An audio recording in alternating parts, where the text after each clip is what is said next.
சொல்றாங்க D for ட்ரக்ஸா, M for மர்டரா, கே ஃபார் கொள்ளை என்று சொல்லுகிறார்கள். டிஎம்கே என்று சொன்னால் ட்ரக்ஸ், மர்டர், கொள்ளை, mafia, murder mafia, drugs, murder mafia, கொள்ளை என்று சொல்லுகிற நிலைக்கு கொண்டு வந்து விட்டு மக்கள் எல்லாம் சிரிக்கிறாங்க.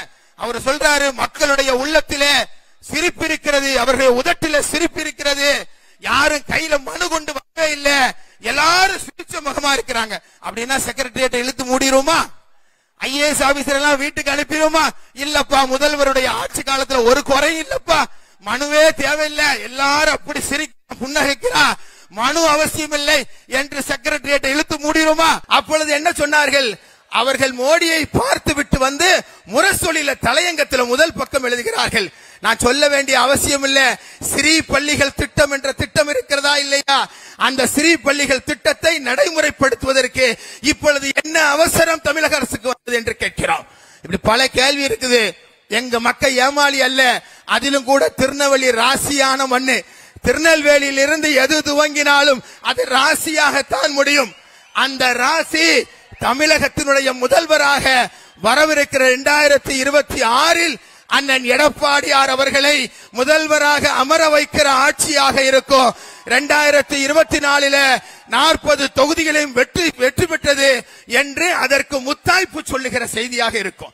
எனவே அன்பிற்கினிய அன்பு சொந்தங்களே, இன்றைக்கு நாம் ஒரு மாபெரும் போராட்டத்திலே இருக்கோம். ஒரு நிமிஷத்தை கூட வீணடிக்காம கள போராளிகளா இருக்கணும்.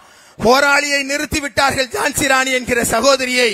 அந்த போராளியை வீட்டுக்கு வீடு கொண்டு சேர்க்கிற பொறுப்பும் கடமையும் நமக்குத்தான் இருக்கிறது. எனவே அந்த வகையில தமிழகத்திலே மதங்களாய் மக்களை பிரித்து ஏமாற்றுகிற பாஜகவிற்கு எதிராக, மக்களை ஏமாற்றுகிற திமுகவிற்கு எதிராக அனைத்திந்திய அண்ணா திராவிட முன்னேற்ற கழகத்தினுடைய கூட்டணி மாபெரும் வெற்றி பெற வேண்டிய அவசியம் காலத்தினுடைய கட்டாயமாக இருக்கிறது.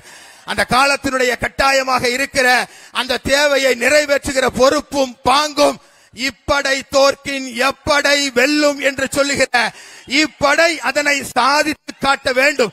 எதை பற்றியும் கவலைப்படாமல் நெஞ்சுரத்தோடு மக்களிடத்திலே வாக்கு கேட்கிற தைரியம் திராணியும் திருநெல்வேலி பாராளுமன்றத்திற்கு மட்டுமல்ல 40 தொகுதிக்கும் இருக்கிறது என்பதை சொல்லி, வரவிருக்கிற ஜூன் மாதம் 4ஆம் தேதி வாக்குகள் எண்ணப்படுகிற அந்த நாளில் 40ம் நமதே நாடும் நமதே என்று சொல்லுகிற அந்த வெற்றியை பெறுவதற்காக வேண்டி ஒவ்வொருவரும் உழைப்போம், கண்துஞ்சாது உழைப்போம். தமிழகத்திலே ஒரு மாற்றத்தை உருவாக்குவோம். மதவெறி சக்திகளை தனிமைப்படுத்துவோம், மக்களை ஏமாற்றுகிற சக்திகளை தனிமைப்படுத்துவோம், மக்களுக்காக உழைக்கிற மக்கள் நலனுக்காக செயல்படுபவர்களை முன்னிறுத்துவோம்.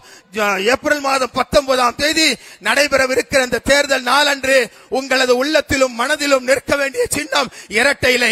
உங்களது வெற்றி வேட்பாளர் அன்பு சகோதரி ஜான்சி ராணி, வெற்றியின் சின்னம் இரட்டை இலை, வெற்றி பெற போகிற சின்னம் இரட்டை இலை, அண்ணன் எடப்பாடியார் அவருடைய சின்னம் இரட்டை இலை.